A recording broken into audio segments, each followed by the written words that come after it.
Hello again, welcome back to Cybersecurity in the Ancient World.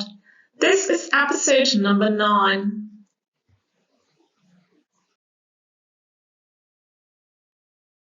When thinking of communication security systems, we often think of computer systems, banks, and secret services like the FBI and CIA. Yet, did you know the ancient Greeks and Romans knew everything about hiding secrets and securing confidential information too?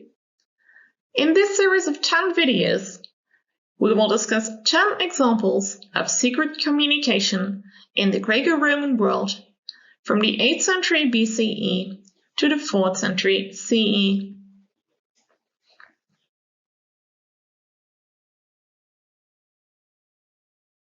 We will see the Spartans and Caesar going to war.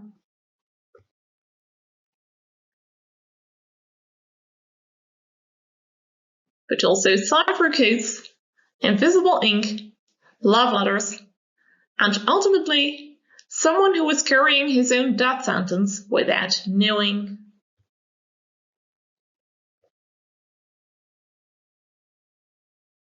When and why did the Greeks and Romans use secret communication? And what secrets did they hide from their enemies? We will see this and much more in this series. So welcome to Cybersecurity in the Ancient World.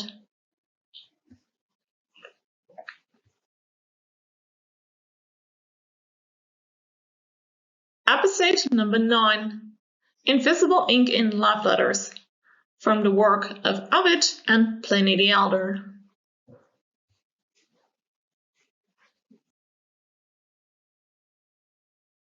In this episode, number 9, we move from a context of warfare to a context of love letters. According to the Roman authors Ovid and Pliny the Elder, lovers should use invisible ink to write letters to each other to prevent foes and rivals from understanding these letters.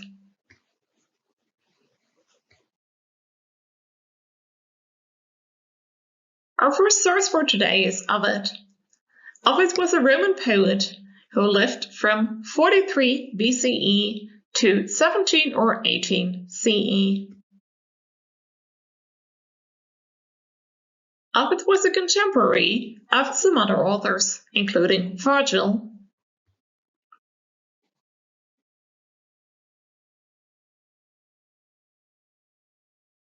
and Horace.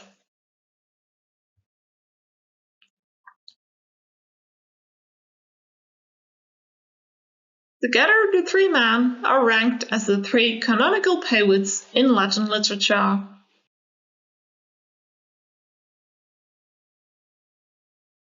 Although Ovid enjoyed enormous popularity already during his lifetime, at some point the Emperor Augustus banished him to a remote province on the Black Sea. Here Ovid remained for about a decade until his death. During his life, Ovid wrote a number of works in which love is a recurring theme. In many of the works, like the Amoris, the Ars Amatoria or Art of Love, and the Heroides, we find a range of suggestions for lovers to secretly communicate with each other. And then our second source for today, Pliny the Elder. Pliny was a Roman author, but also naturalist, natural philosopher, and navy and army commander in the early Roman Empire. He lived from 2324 CE to 79 CE, and he was a friend of the Emperor Vespasian. Pliny wrote the encyclopedic work Natural History, which became an editorial model for encyclopedias. Pliny spent most of his spare time studying, writing, and investigating natural and geographic phenomena in the field. So let us now have a look at the secret writing and secret signing. According to Pliny and Ovid, Lovers could use secret signing, like briefly touching each other when they met. Another suggestion Pliny and Ovid gave us was the use of invisible ink to communicate in love letters. Significantly, no equivalent references to secret messages by lovers in this way can be found in the earlier Greek context. This suggests that the Greeks and Romans may have had different concerns about and different interests in cryptographic and steganographic messaging, in a context of both private discourse and official, like military, communication. In Ovid's work, the use of secret signs between lovers, a man and a woman, are a favorite theme with the author. We find dozens of references to and advices for lovers who are trying to communicate secretly with each other, especially at banquets and at public gatherings like games.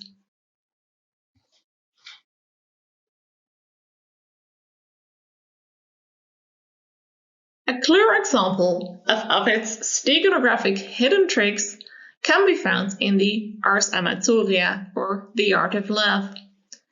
Here Ovid suggests that a slave could carry a secret letter under her clothing or concealed in her sandals.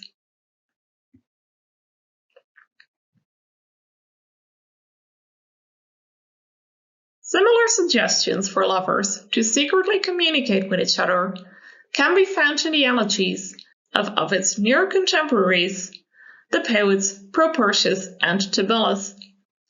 This indicates that secret signals between lovers at dinner parties and public occasions formed a stock theme for the Augustan elegists. Yet none of these cases of private secret communication are examples of cryptography or steganography in the full sense, since no written secret messages were involved. Rather, these are simply suggestions for secret signing.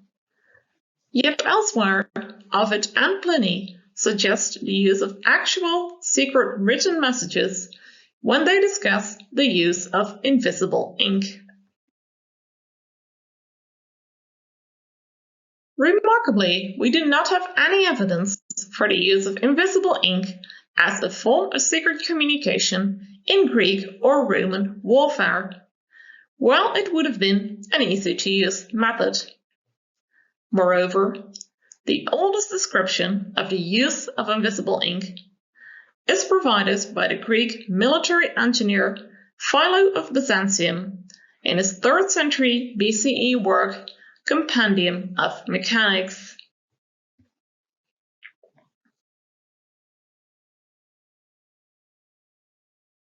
Philo suggested to make invisible ink by mixing crushed gallnuts with water.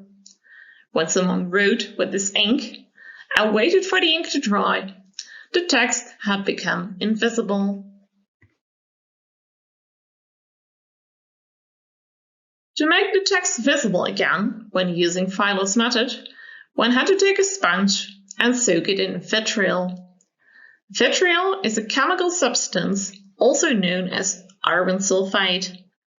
The sponge soaked in vitriol had to be rubbed over the writing to make the text visible again. According to the modern scholar Withiag, Ovid and later Pliny the Elder were inspired by Philo with his Compendium of Mechanics. However, Ovid and Pliny suggest to use very different materials and in a different context.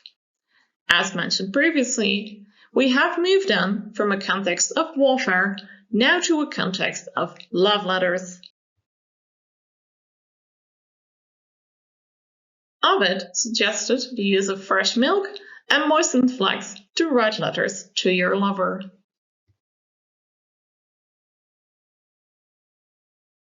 And Pliny the Elder suggests the use of a milky juice of a plant known as the Mediterranean spurge or goat's lettuce. ashes and linseed oil could be used to make the text visible again. So instead of Philo's gallnuts, we here see ashes and linseed oil. Messages could become even more secret. In The Art of Love, Ovid also suggests that lovers could write a secret message on the human body. In Ovid's case, it was the back of a slave girl who was sent from the female lover to the male lover. Pliny also suggested writing on the body, but in his case, the male lovers would write on their own bodies for their mistresses. These messages are completely invisible and hidden, since they do not even send an actual physical letter.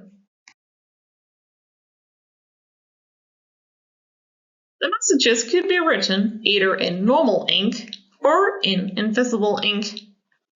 The latter suggestion, that lovers use a kind of invisible ink to write on the human body, would have made the message even doubly secret, since it would have been hidden under clothing and written in invisible letters, and in that way it was completely hidden.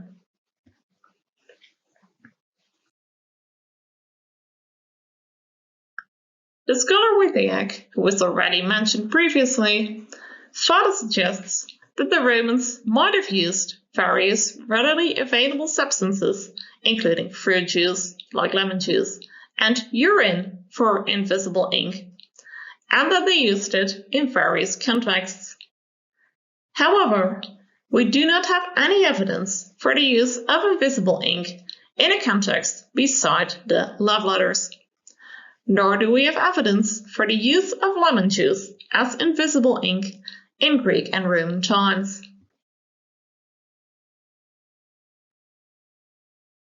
It wasn't until the 8th century CE, so 800 years later, that Europe first discovered lemons via merchants coming from the Middle East. Yet it has been suggested that the citron could be the fruit that is described in Pliny's Natural History as a medicinal fruit.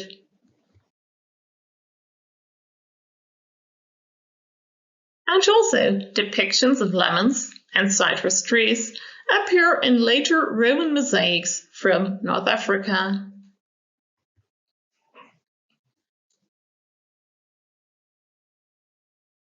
Yet, although we find that lemon juice in particular has been used on a large scale in steganography in modern warfare, up to and including the Second World War, we do not have any extant ancient sources mentioning the use of these substances as invisible ink in another context. So it is difficult to assume with any confidence that other substances than the milk and goat's lettuce sap would have been used by the Romans for secret messaging.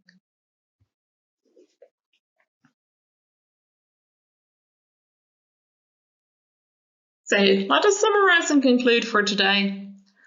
Last time we saw the Caesar cipher, an example of cryptography, since messages with a Caesar cipher were purposefully enciphered, but still visible. Today we have seen invisible ink. This is an example of steganography, since when using invisible ink, messages were completely hidden. Invisible ink could have been used in warfare in Greece and Rome. However, we only have evidence for the use of invisible ink in love letters coming from later Roman authors. We do not have any evidence for invisible ink used in the Greek world, nor in the context of warfare or any other context. This is interesting, since our earliest description of invisible ink comes from Philo's Greek military manual.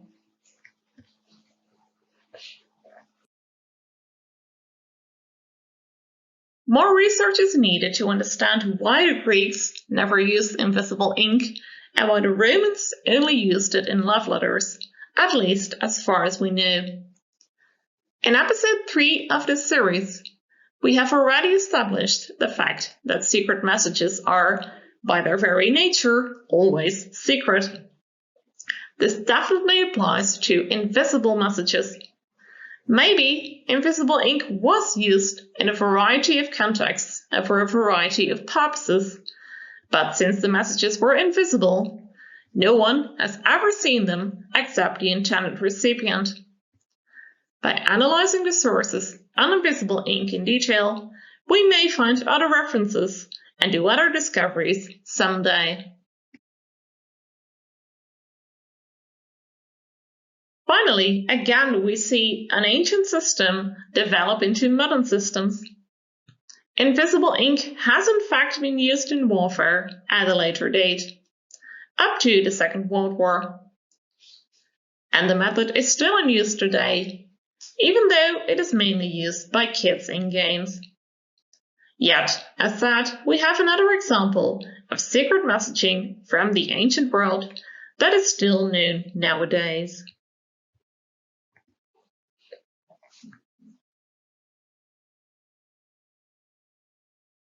Thank you again for watching. What do you think of this episode? Or do you want to know more about invisible ink? Or share anything else? Then please feel free to contact me for any comments, suggestions, etc.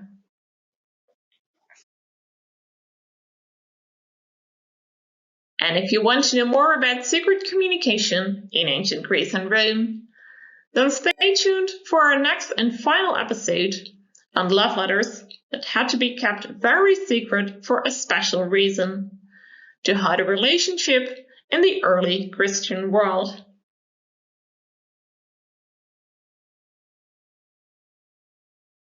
Thank you again for watching. Have a good day. Bye.